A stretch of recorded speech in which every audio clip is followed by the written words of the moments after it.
ಎಲ್ರಿಗೂ ನಮಸ್ಕಾರ.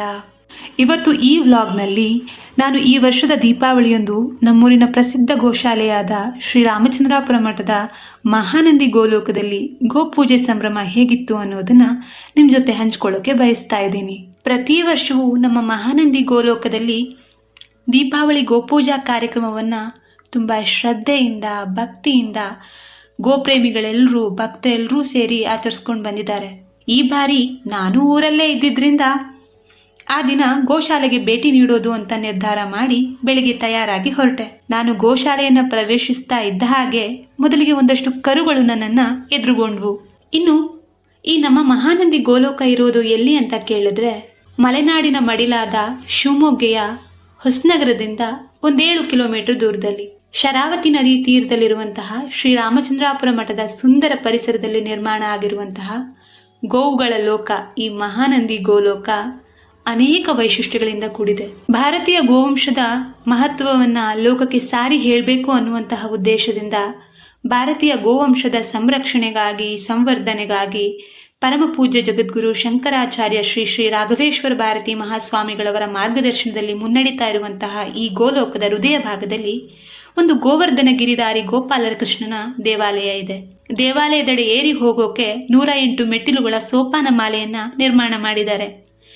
ಈ ಸೋಪಾನ ಮಾಲೆಯ ವಿಶೇಷತೆ ಏನು ಅಂದರೆ, ನಾವು ಒಂದೊಂದು ಮೆಟ್ಟಿಲುಗಳನ್ನು ಹತ್ತುವಾಗಲೂ ವಿಷ್ಣು ಸಹಸ್ರನಾಮದ ಒಂದೊಂದು ಶ್ಲೋಕಗಳನ್ನು ಪಠನೆ ಮಾಡ್ತಾ ಒಟ್ಟು 108 ಮೆಟ್ಟಿಲುಗಳನ್ನು ಏರಿ ಸಮಸ್ತ ಗೋವಂಶಕ್ಕೆ ಶ್ರೀರಕ್ಷೆಯಾಗಿರುವ ಶ್ರೀ ಗೋವರ್ಧನ ಗಿರಿಧಾರಿ ಗೋಪಾಲಕೃಷ್ಣನ ದರ್ಶನವನ್ನು ಪಡೆಯೋದು.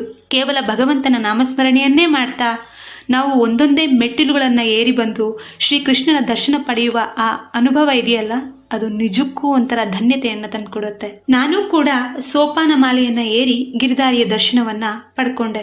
ದೇವಸ್ಥಾನದ ಆವರಣದಲ್ಲಿ ಅವಾಗಲೇ ಗೋಪೂಜೆ ಶುರುವಾಗಿ ಹೋಗಿತ್ತು. ಚಂದ ಅಲಂಕಾರ ಮಾಡಿದ್ದಂತಹ 4 ಗೋವುಗಳು ಅವುಗಳ ಕರುಗಳ ಜೊತೆ ಸಂಭ್ರಮದಿಂದ ಪೂಜೆಯನ್ನು ಸ್ವೀಕರಿಸ್ತಾ ಇದ್ವು. ಅಲ್ಲಿ ಮಾಡಿಟ್ಟಿದ್ದಂತಹ ಸಿಹಿಗಡುವನ್ನು ಸೇವಿಸ್ತಾ ಇದ್ವು. ಭಕ್ತಾದಿಗಳೆಲ್ಲ ಕುಟುಂಬ ಸಮೇತರಾಗಿ ಬಂದು ಗೋಪೂಜೆಯನ್ನು ಸಲ್ಲಿಸಿ ಪ್ರಸಾದವನ್ನು ಸ್ವೀಕರಿಸಿ ತೆರಳುತ್ತಾ ಇದ್ರು.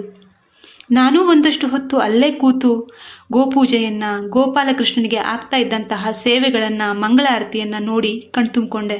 ಆ ನಂತರ ದೇವಾಲಯದ ಸುತ್ತಲೂ ಇರುವಂತಹ 1-2 ಕೊಟ್ಟಿಗೆಗಳಿಗಾದರೂ ಭೇಟಿ ಕೊಟ್ಟು ಆಮೇಲೆ ಹೊರಡೋದು ಅಂತ ಅಂದ್ಕೊಂಡು ಗಿರ್, ಪೊನ್ವಾರ್ ಮತ್ತು ಸಾಹಿವಾಲ್ ಗೋತಳಿಗಳು ಇರುವಂತಹ ಕೊಟ್ಟಿಗೆಗಳ ಬಳಿ ಬಂದೆ.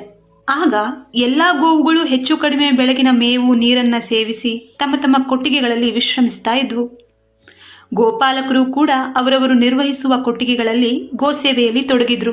ಈ ಗೋಶಾಲೆಯ ಪ್ರತಿ ಸುಸಜ್ಜಿತ ಕೊಟ್ಟಿಗೆಯೂ ಶುದ್ಧವಾಗಿ ಇರೋದನ್ನು, ಗೋವುಗಳು ದಷ್ಟಪುಷ್ಟವಾಗಿ ಲವಲವಿಕೆಯಿಂದ ಇರೋದನ್ನು ನೋಡಿದಾಗ ಇಲ್ಲಿನ ಪ್ರತಿಯೊಬ್ಬ ಗೋಪಾಲಕನ ಶ್ರದ್ಧೆ, ಶಿಸ್ತು ಎದ್ದು ಕಾಣ್ತಿತ್ತು. ನಮ್ಮ ಮನೆಗಳಲ್ಲಿ ಒಂದು ಗೋವನ್ನು ಸಾಕ್ಲಿಕ್ಕೂ ಕಷ್ಟ ಅಂತ ನಾವು ಅಂದ್ಕೊಳ್ಳುವಾಗ ಇಲ್ಲಿ ಭಾರತದ ಪಾರಂಪರಿಕ ತಳಿಗಳಲ್ಲಿ ಲಭ್ಯ ಇರುವಂತಹ 41 ವಿವಿಧ ತಳಿಗಳಲ್ಲಿ 30ಕ್ಕೂ ಹೆಚ್ಚು ತಳಿಗಳ ಒಟ್ಟು 400ಕ್ಕೂ ಹೆಚ್ಚು ಗೋವುಗಳನ್ನು ಸಾಕ್ತಾ ಇದ್ದಾರೆ. ಇಷ್ಟೊಂದು ಭಾರತದ ದೇಸಿ ಗೋತಳಿಗಳಿರುವ ಏಕೈಕ ಗೋಲೋಕ ಇದು ಅನ್ನೋದು ಈ ಮಹಾನಂದಿ ಗೋಲೋಕದ ಹೆಗ್ಗಳಿಕೆ. ಗೋವುಗಳ ಪೋಷಣೆಗಾಗಿ ಇಲ್ಲಿ ಪ್ರತಿದಿನ ಸುಮಾರು 1,500 ಟನ್ನಷ್ಟು ಮೇವು, ಸುಮಾರು 1000 ಕಿಲೋ ಹಿಂಡಿ ವಿನಿಯೋಗ ಆಗುತ್ತೆ. ಅಂದರೆ ಈ ಗೋಶಾಲೆಯ ಗಾತ್ರ, ಗೋವುಗಳ ಸಂರಕ್ಷಣೆಯಲ್ಲಿ ಶ್ರೀಮಠದ ಪಾತ್ರ ಹೇಗಿರಬಹುದು ಅಂತ ನಾವು ಊಹೆ ಮಾಡಬಹುದು. ನಾವು ಇಲ್ಲಿಗೆ ಗೋವಿನ ಕುರಿತು ಪ್ರೀತಿಯಿಂದನೋ ಅಥವಾ ಆಸಕ್ತಿಯಿಂದನೋ ಹೇಗೆ ಬಂದರೂ ನಮ್ಮ ನಿರೀಕ್ಷೆ, ಆಸಕ್ತಿಗಳಿಗೆ ತಕ್ಕ ಹಾಗೆ ಇಲ್ಲಿ ನಮಗೆ ದೇಶದ ಪಾರಂಪರಿಕ ಗೋತಳಿಗಳ ಬಗ್ಗೆ ಮಾಹಿತಿ ಸಿಗುತ್ತೆ.